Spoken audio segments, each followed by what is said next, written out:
Hi, my name's Jo Verrant and I'm Senior Producer for Unlimited. We're a commissions programme that commissions disabled artists to make exceptional work. This is part of a series of films, and this one's about putting on accessible events. We know that disabled people meet many barriers when they try and access most arts events. So how can you run accessible events? This video is going to give you loads of practical information that you can take to make sure that your events are as accessible to as many people as possible.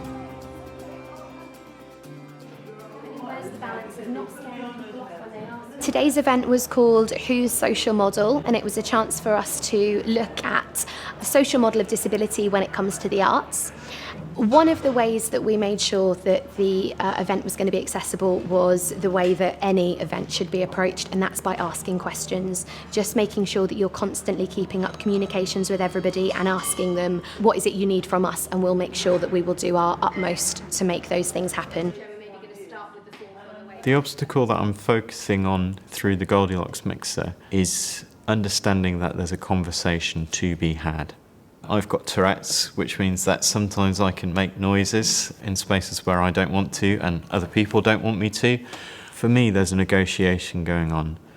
I have needs and other people have needs, and there's just no thought that there can be a conversation, that there can be a compromise.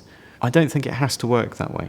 Do I have to pigeonhole myself in this? I think it's really important when you work with a venue, right from the start, just to state that you're trying to make sure that this is going to be the most inclusive event that it can possibly be. I don't think it's ever about making a venue feel bad if they don't have something in place. It's about educating them on how they can change that for the future. Always having that two-way conversations with venues and just saying, if ever you have any questions, if ever you're not sure on terminology or language, if you've got practical access questions, come to us and ask us. If we don't know the answer, we'll source people that do. For this event today, with the guest speakers, beforehand I emailed them to ask them what kind of chairs they prefer, because when it's panel discussions, you're sat there for a long time. And I know with my disability that I need arms so that I can lean. So it's little things, and a few of them said no one's ever asked us that before, but it's had a really positive effect on how I've managed to cope with the day pain-wise. It's just trying to look at all those aspects, and when you do find things that really worked, let the organisers know so we know that we can do that again for other events. I think it's really important to be proud of and advertise the access features that you have and what you're doing. When you're a disabled person and you've been turned away from so many things all your life, you're not going to put yourself in that vulnerable position where you're probably not going to be able to access that show.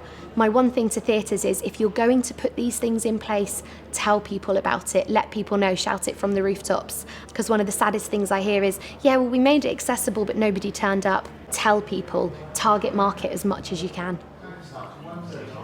A wide variety of content with a wide variety of audience access, I think, is the next step.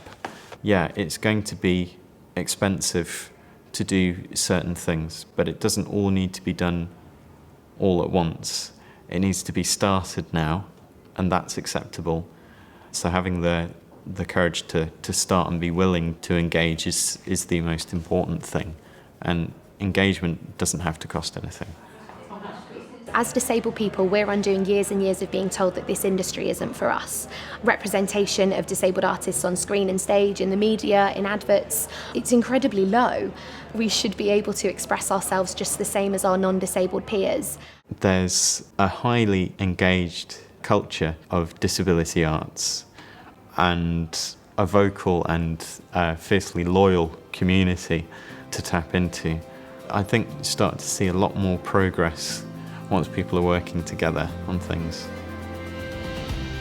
When an organisation make their platform accessible, they are opening up such a huge door for people with disabilities to explore the arts, exactly the same as non-disabled people.